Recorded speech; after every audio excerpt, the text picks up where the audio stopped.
Milwaukee. Uma cidade conhecida por suas cervejarias, seu charme operário, sua vibe amigável do meio-oeste, onde a hospitalidade é uma segunda natureza.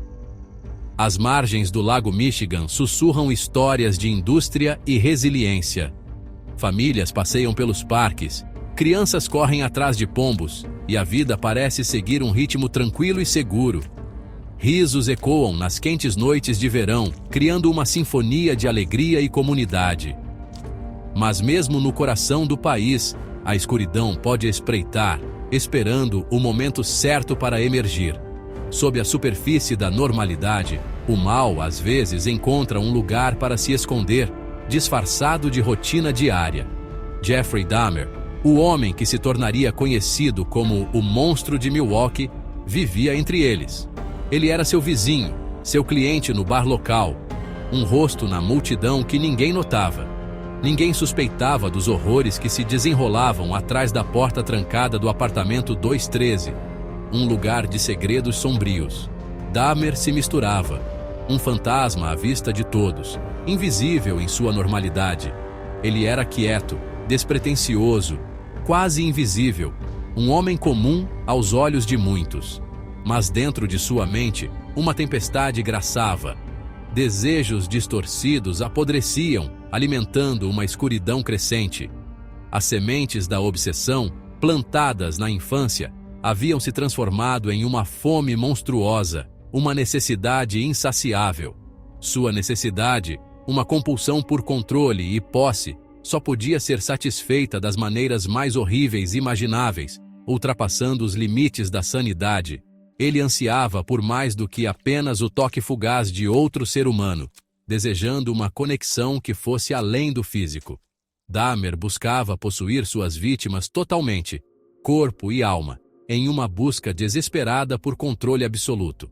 Essa fome o levou por um caminho de depravação inimaginável, uma descida aos recessos mais sombrios da psique humana, onde poucos ousam ir. Sua história não é para os fracos de coração, um conto de terror que desafia a compreensão. É um lembrete arrepiante de que os monstros que mais tememos costumam usar as máscaras de homens comuns, escondendo-se à vista de todos.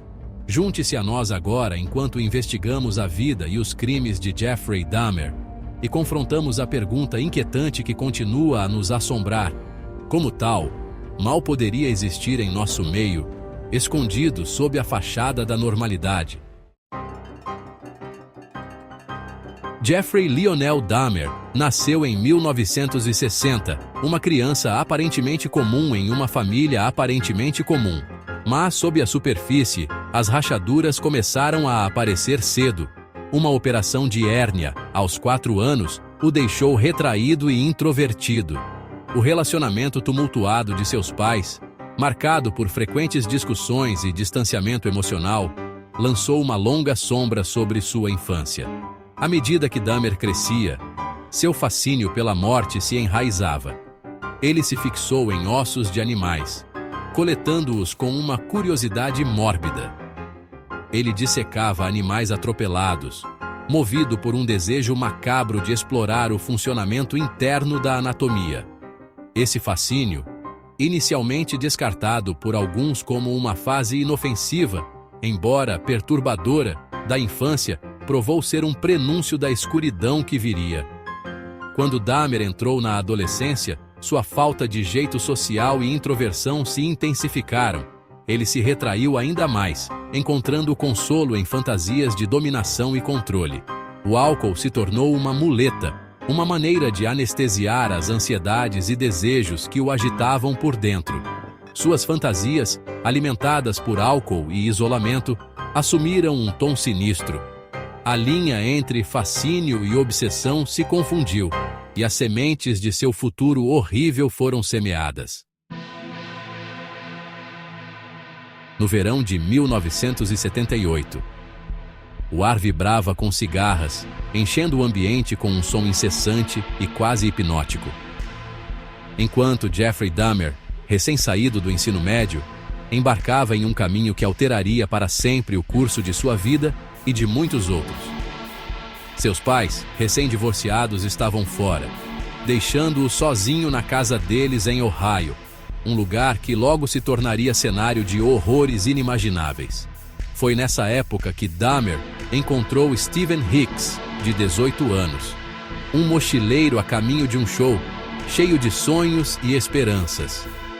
Atraído pela promessa de cerveja e companhia, Hicks aceitou o convite de Dahmer para voltar para casa, sem saber que havia entrado em um pesadelo do qual nunca sairia. Lá dentro, as fantasias sombrias de Dahmer tomaram conta, transformando uma noite comum em um cenário de terror. Ele espancou Hicks com uma barra, matando-o de forma brutal e sem remorso. O ato, alimentado por um coquetel potente de álcool e desejos reprimidos, enviou ondas de choque pelo ser de Dahmer, mudando-o para sempre. Ele havia cruzado uma linha e não haveria volta, um ponto sem retorno em sua jornada macabra. Em pânico e sobrecarregado, Dahmer esquartejou o corpo de Hicks no porão, um ato que marcaria o início de sua descida ao abismo. Dissolvendo a carne em ácido, um método que ele usaria repetidamente, e espalhando os ossos na floresta atrás da casa, tentando apagar qualquer vestígio de seu crime. O ato de esquartejamento, longe de repugná-lo, pareceu aprofundar sua depravação, oferecendo um vislumbre arrepiante das profundezas de sua psicose crescente e insaciável.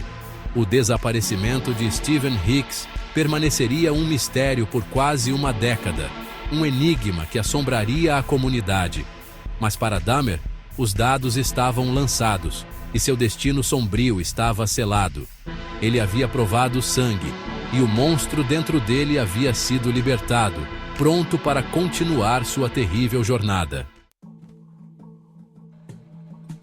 Após o assassinato de Steven Hicks, Dahmer se alistou no exército, uma tentativa desesperada de normalidade que se mostrou inútil. Sua turbulência interior o seguiu, atormentando-o constantemente, e ele foi dispensado após 2 anos. Ele voltou para o meio-oeste, tentando recomeçar eventualmente se estabelecendo em Milwaukee, Wisconsin. Lá, no anonimato da cidade grande, suas compulsões sombrias ressurgiram com força total. Em 1987, Dahmer fez sua segunda vítima, Steven Tuomi, um homem que ele conheceu em um bar. O assassinato, alimentado por álcool e um desejo de controle absoluto, marcou o início de um reinado de terror de 5 anos que deixaria Milwaukee cambaleando. O modus operandi de Dahmer se tornou assustadoramente consistente.